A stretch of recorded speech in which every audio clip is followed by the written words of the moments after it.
Corona की संभावित तीसरी लहर के मद्देनज़र आगरा प्रशासन और स्वास्थ्य विभाग लगातार तैयारियों में जुटा हुआ है। 3 तारीख से 15 से लेकर 18 आयु वर्ग के बच्चों को वैक्सीन दी जाएगी। इसके साथ ही 10 तारीख से बूस्टर डोज भी देने का काम करेगा आगरा प्रशासन स्वास्थ्य विभाग। क्या तैयारियां हैं, किस तरह से, बात करने के लिए हमारे साथ हैं Agra CMO doctor Arun Srivastava. Doctor साहब, लगातार आप लगे हुए हैं, पूरा मैकेनिज्म डेवलप कर रहे हैं, किस तरह से क्या रहने वाला है सर? बच्चों को सबसे पहले प्राथमिकता पर वैक्सीन दी जानी है, 15 से 18 साल जिनकी आयु है, कैसे क्या है पूरा? देखिए, हम लोग को शासन द्वारा आदेशित किया गया है कि 15 से 18 लोगों को, जो आयु वर्ग के बच्चों को वैक्सीन देना है, उसकी हम लोग वही पूरी तैयारी कर चुके हैं। आज से उन लोग का प्री रजिस्ट्रेशन भी शुरू हो गया है और वो कोविन पोर्टल भी जान के अपना रजिस्ट्रेशन करा सकते हैं। रूरल में सारे सामुदायिक स्वास्थ्य केंद्रों में सेंटर क्रिएट किया गया है। इसके अतिरिक्त अर्बन में भी करीब 18 केंद्रों को और साथ में 2 मेडिकल कॉलेज और जिला अस्पताल को मिलाकर 20 करीब केंद्र हम लोग ने आरंभ किए हैं। इसके अतिरिक्त हम लोग स्कूलों से भी संपर्क कर रहे हैं। अगर स्कूल जो हाई स्कूल इंटर स्तर के हैं, वहाँ पे अगर वो लोग अगर लगाना चाहते हैं तो हम लोग एक्स्ट्रा सेशन को क्रिएट करके और बच्चों को जल्दी से ग्रामीण क्षेत्रों में जो सीएससी हैं, शहरी क्षेत्रों में पीएचसी के अलावा प्राइवेट और सरकारी स्कूलों में भी सेशंस लगाए। बिल्कुल, उन सेशन लगा के जिससे हम जल्दी से जल्दी इनको कवर कर पाएँ। क्योंकि जैसा अभी आपने कहा कि जिस तरह का संक्रमण जिस तेज़ी से बढ़ रहा है, वो विगत जो लहर था जिसे हम कह सकते हैं द्वितीय लहर, उससे बहुत तेज़ है। उससे डबलिंग टाइम काफ़ी है, इसलिए हमारे पास समय कम लग रहा है। इसको देखते हुए हम लोग ने उसी आधार पर और तेज़ी करते हुए कि हम ज़्यादा से ज़्यादा लोगों को जल्दी से इम्यूनाइज कर लें, जिससे कि हमारे बच्चे संक्रमण से बच पाएँ। बूस्टर डोज की भी तैयारी हम लोग कर चुके हैं। एफएलसी जो हमारे फ्रंटलाइन वर्कर हों, चाहे हेल्थ केयर वर्कर हों, साथ में जो हमारे कोमार्बिड जो 60 ईयर प्लस के लोग हैं, उनकी हम लोग ने ड्यू लिस्ट बनाना शुरू कर दी है और सारे विभागों में ये सूचना भी जा चुकी है।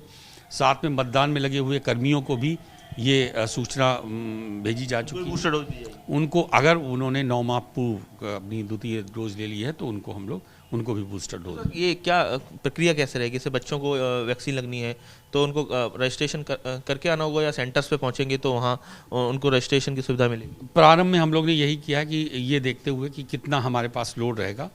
अगर लोड हमें लगता है कि हम लोग उसको मैनेज कर पाएंगे तो हम लोग उसको ओपन भी कर सकते हैं। लेकिन शुरुआत में चूँकि पहला दिन रहेगा, इसलिए पहले दिन हम लोग प्री रजिस्ट्रेशन वालों को ही लेंगे, जिससे कि हम लोग ये एसेस कर पाएँ कि हम लोग को अगले दिन हम लोग की क्या स्ट्रेटजी होगी। लगातार सर केसेस बढ़ रहे हैं, तो ऐसे में सर पिछले बार ऑक्सीजन क्राइसिस एक बड़ा मुद्दा रहा, इसके साथ ही बेड, वेंटिलेटर, ये सारी चीज़ें जो संसाधन है, इससे निपटने के लिए किस तरह की क्या तैयारी की जा रही है? कितने जो सरकारी के साथ साथ निजी अस्पतालों को भी हायर किया जाएगा, कैसे? देखिए, इस बार ये अवश्य कहेंगे कि आत्मनिर्भरता हम लोग की ऑक्सीजन उत्पादन की सभी केंद्रों में बहुत अच्छी हो गई है। हमारे जो 6 सरकारी केंद्रों में सभी जगहों पर हमारे पास ऑक्सीजन जनरेटर की सुविधा हो गई है। इसके अतिरिक्त 400 से अधिक ऑक्सीजन कंसंट्रेटर भी उपलब्ध हो गए हम लोग को। तो ऑक्सीजन की जो हमारी बाहर से हम लोग डिमांड थी, वो काफ़ी हद तक हम लोग मैनेज कर पाएंगे। इसमें जो हमारी सबसे ज़्यादा आवश्यकता मेडिकल कॉलेज में होती है, वहाँ पे 4 जनरेटर लग चुके हैं। इसके अतिरिक्त एलएमओ की भी क्षमता बढ़ाई जा रही है। तो लगता नहीं कि अब इससे ज़्यादा आवश्यकता ऑक्सीजन की भी हो सकती है।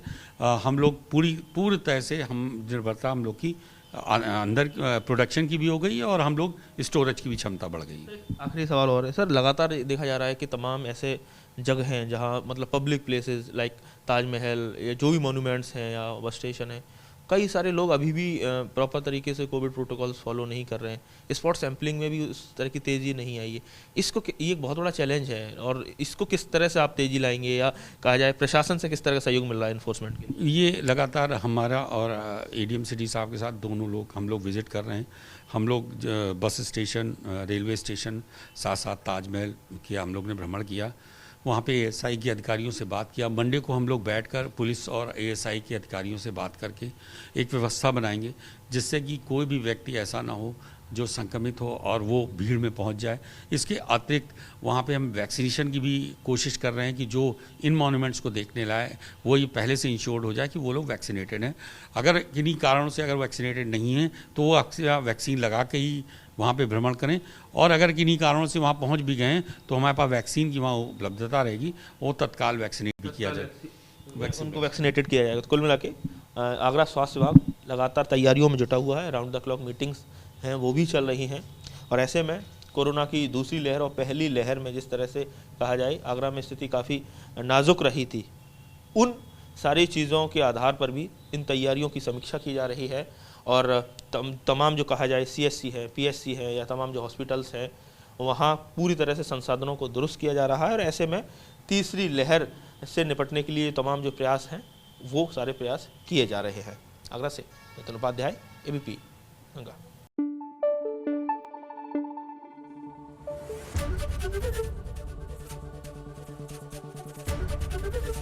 ABP गंगा, खबर आपकी, जुबान आपकी।